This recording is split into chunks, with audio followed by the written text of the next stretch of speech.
Well, joining us on the news to discuss more on the election is political analyst Vincent Otaopu, who joins me this afternoon.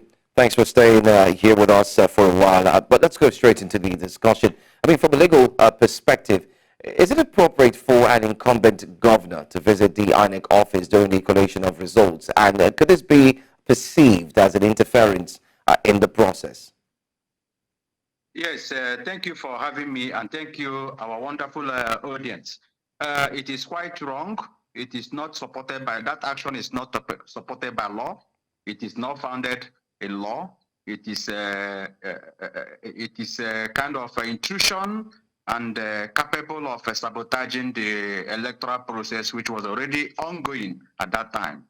The governor's mandate listed under the Constitution does not include interference in the electoral process, which is capable of, causing total breakdown of law and order. So it is not good for that. That move is not good. It's not well coordinated. You all know because the candidate who is not standing in any election, as far as I'm concerned, is not the candidate of the People's Democratic Party. Even the candidate of the party cannot go at that point to visit INEC. INEC reg at that time, because whatever we describe that the other opponent described that visit to be, that's actually what it is. For any sinister motive or for any purpose of intrusion or sabotaging the process.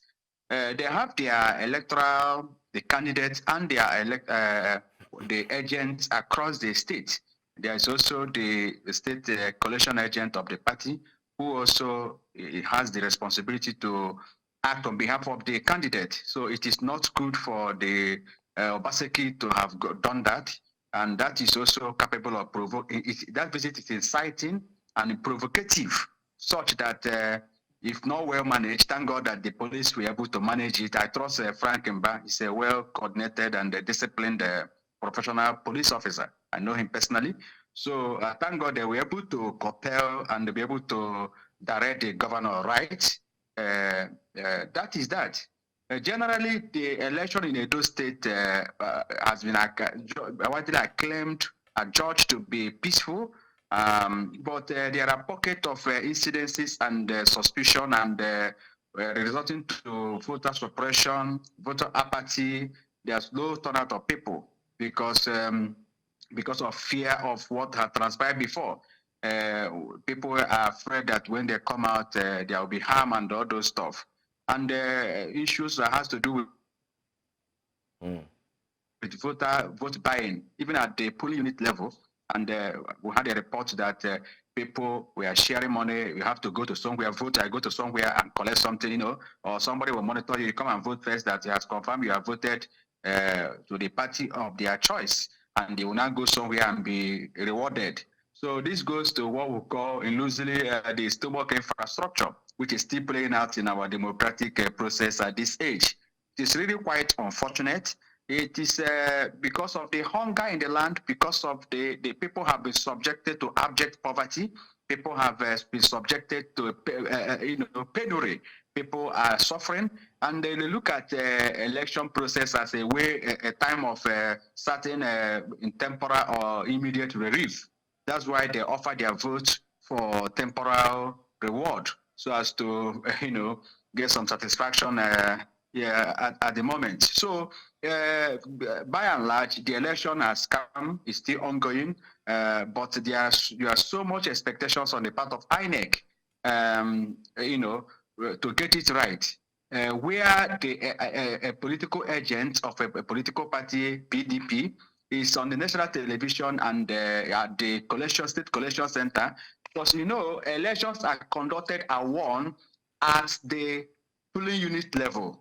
That is the fulcrum, the foundation of every electoral process. It is there that the votes are generated in the ballot through the ballot papers and transmitted to Form EC8A, which is the polling unit declaration. After which that the result is accompanied under I think section 62 or 63, 61, 62, 63 of the Electoral Act, that the presiding officer is accompanied by the party agent or the candidate if they're available, party agent who is available, and the security agencies haven't countersigned the result, giving a copy. We accompany the result to the ward collation center, where they will collect and now issue what they call Form EC8B, which is collation of all the polling units within the ward. That is now ward collation result from EC8B. Now, the same agents and their party agent and the officers of INEC will accompany the result to local government collation point. And after collation of all the ward in the local government, they will now produce what they call from ECHC, that is local government collation result sheet. After which the whole local government will converge at the state level. We now produce what after collection of each local government by each local government, which what they are doing now, they will produce from EC8D.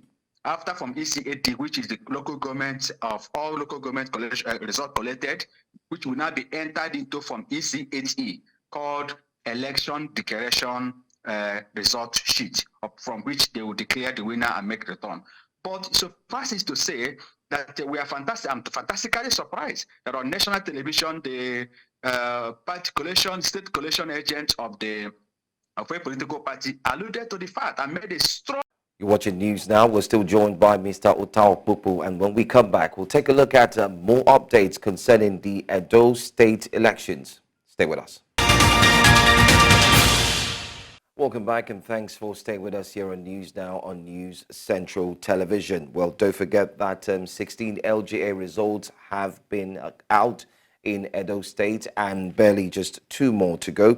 There was a recess taken earlier on, and there will be a return back to ensuring that the other 2 LGAs will be counted. And most importantly, we're looking at having the results to be declared later this evening. But joining me again is political analyst who's here with me, Mr. Otaopu, who's here. Thank you for being here. Let's look at what's going on. We did talk about the mild protest that just erupted there in Edo State, and I'm sure you also followed through with our man Amadine Uyi, who equally said that where he is in Auchi, that's Edo North area, there's nothing. Everything seems to be calm. Everyone seems to be happy that the election did go well. Looking on your screen, and you can see the protesters all expressing dissatisfaction with the current results. And oh, there you have it. Security operatives have arrived there. As you can see, a policeman who's loaded with weapons, of course, seems to be ready for anything, just in case the protest decides to go south. We do understand that there are 2 things that could actually happen now. One, there could be infiltration of touts, if we put it that way, or people who would not agree with this protest. Or secondly, the protest may start to go the other way, where the protesters could choose to become maybe violent. But what's your thought on the current happenings? Let's look at the protest ongoing and then look at what's happening in Auchi. How would you rate INEC's performance so far from yesterday? Okay, yes, I would like to say with every sense of sincerity, unequivocally, that the position of the state collation agent of the People's Democratic Party, that the election, there was no collation at the ward and local government level, seems to be incompatible and contrary to the report made by your correspondent, Uyi. So that is the position. As it were, the protest already on the street of Benin City, goes to show the people are not happy with the outcome of the election. Election is a contest. One person must be declared winner. From what the correspondent of PDP, so the agent of PDP alluded, that there was no collation, that these results were manufactured, as the case may be. But I want to engage them and encourage that there is a procedure known to law under the Electoral Act to challenge the process. Now, at the collation center there, before declaration, they should be able to, like he has always done at every local government declaration, he will always stand up to say, we are not in agreement with this, we object. That is in conformity with the provision of section 65 of the Electoral Act.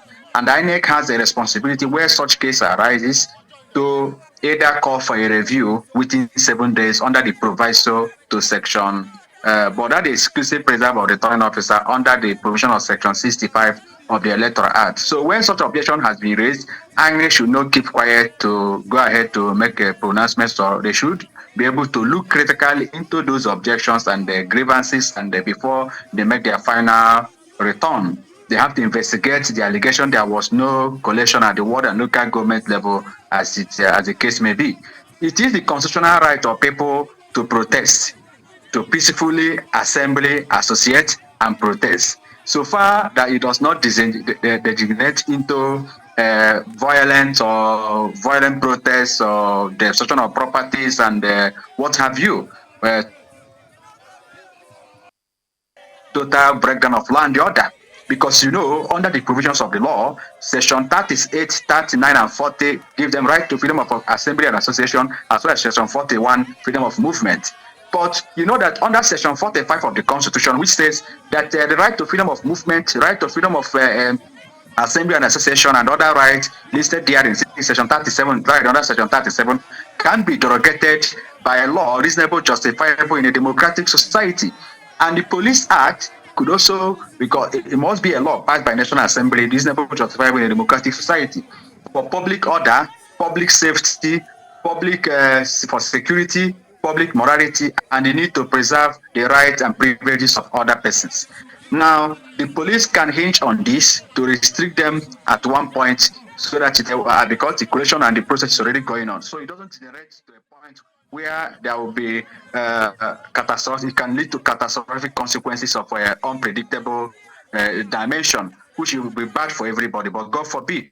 So INEC must look at their grievances. They must also articulate their anger grievances in a paper and submit it through their appropriate quarters to INEC, and INEC has to look at it. But somebody will not say, this has been done before. It did not result, it did not read any result or any answer that was not given to all those stuff. I know, but they must also pursue the democratic procedure to challenge the outcome of election, which is by section 135, 133, 134, and 135 of the Electoral Act, by way of approaching the Election Petition Tribunal, also under section 285 of the Constitution of Nigeria as amended, Fourth Alteration Act 2017. So they must be able to exploit the option and remedies allowed by law. And where there is any remedy, where there is any right to approach court, there must be a remedy. We say ubi jus, ibi remedy. So it is normal to protest. It is normal to say, show anger that I'm not comfortable, I'm not in agreement with what you have declared,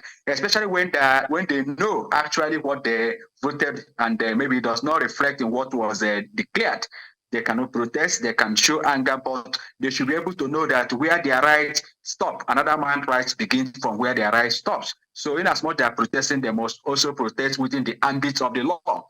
So it don't cause total breakdown of law and order. And I know security agencies will not sit down and watch you break law and order or hinder the progress and security and peace and the rights of other people in the state. The election is still a process. INEC must be able to live above board. INEC must be able to demonstrate and restore the confidence the people have reposed in them. This is a clear case that INEC have to stand up to demonstrate that the people's vote counts. At this stage in life, where the whole world has traveled beyond this point, elections are done electronically. INEC should be able to, not INEC, National Assembly should be able, by way of an amendment to the Electoral Act, which people have advocated for after the 2023 presidential and the general election, which was mad and visited with a lot of suspicion and counter opinion and contentious issues and responses. So there should be an amendment to guide against some of this suspicion, because at it where INEC is still doing manual and electronic collation and transmission. You snap and post to the IREF under section 62 of the Electoral Act, but the presiding officer is required to also perform obligations under section 61, under section 60 and 61, and also have it result accompanied by the party agent and security agencies to the World Collation Center, local commission center, and the local and to the state where it is collected on this process manually. Now, but there is a requirement that you upload. So there should be that contemporaneity. There should be that aspect that whatever that is uploaded, whatever that is declared manually, must conform with what is contained in the RF. Thank you so much, Mr. Otaopu. Thank you. I'm afraid we're out of time. But I want to say thank you. Thank you for your detailed analysis of what we have seen, especially we started off this entire week. It's been a week stretch of activities that led up to what we saw yesterday and will definitely culminate to its end, especially this evening. I want to say thank you so much for your time, especially for your analysis and helping our audience to benefit from what has really been going on. Thank you. Thank you for having me. Thank you.